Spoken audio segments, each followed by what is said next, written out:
இறைத்தூதர் ஸல்லல்லாஹு அலைஹி வஸல்லம் சொன்னார்கள், இந்த வானங்கள் பூமிகளை இறைவன் படைப்பதற்கு முன்னதாக 50,000 ஆண்டுகளுக்கு முன்னதாகவே மனிதர்களின் விதியை இறைவன் எழுதிவிட்டான்.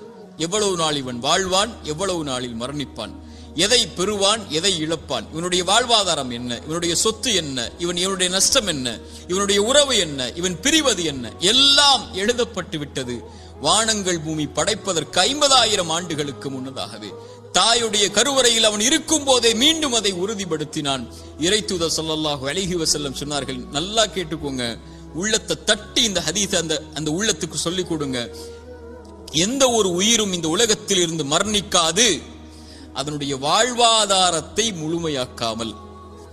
சுப்ஹானல்லாஹ், மீண்டும் சொல்கிறேன், எந்த ஒரு உயிரும் இந்த உலகத்தில் இருந்து மரணிக்காது அதனுடைய வாழ்வாதாரத்தை முழுமையாக்காமல். இவன் எதை பெறுவான், எதை இழப்பான், இவனுடைய சொத்து என்ன, இவனுடைய செல்வம் என்ன, ஒரு மனிதன் தன்னுடைய கடைசி சொட்டு தண்ணீரை அருந்தும் வரை, ஒரு மனிதன் தன்னுடைய சுவாச காற்றின் கடைசி மூச்சை இறைவன் எழுதியதின்படி சுவாசிக்கும் வரை மரணம் வராது. ஏன் பயப்படுகிறாய் எதிர்காலத்தை பற்றி? இது எழுதப்பட்டு விட்டது உன்னுடைய வாழ்வாதாரம். எதை பெறுவாய் என்று, எதை இழப்பாய் என்று, நீ செய்ய வேண்டியதெல்லாம் அதை நோக்கி நகர வேண்டியது மட்டும்தான். சோகம் வந்துவிட்டால், கவலை வந்துவிட்டால், இழப்பு வந்துவிட்டால், பிரிவு வந்துவிட்டால், இருட்டு அறையில் உட்கார்ந்து கொண்டு கண்ணீர் வடிப்பதை விட கிளம்பி செல் வெளிச்சத்தை நோக்கி.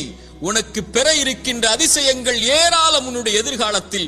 அதை நோக்கி செல் என்பதுதான் இறைவனும் இறைத்தூதரும் நமக்கு காட்டக்கூடிய வழி.